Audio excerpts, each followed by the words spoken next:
I speak to you as a person who's been deeply involved in the last three CPS CTU contract settlements. I was one of the last people at the table in both 2012, 2016, and 2019. These contracts achieved a number of significant improvements for the public schools and have played what I think is a key role in improving student performance in the city of Chicago.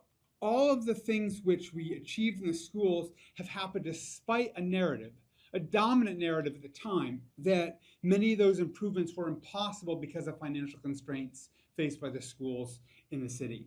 Prior to the settlement in 2012, the Board of Education and CEOs warned that a pension cliff and impending billion-dollar shortfall would make it impossible to achieve improvements in the schools. And in that contract, we added recess for students, art, music instruction, additional time to the student day, preparation time, and lunch for elementary school teachers, and other improvements. Prior to the settlement in 2016, the board and the CEO Claypool at the time warned of impending mass layoffs and argued that it was necessary to cut 7% out of teacher compensation.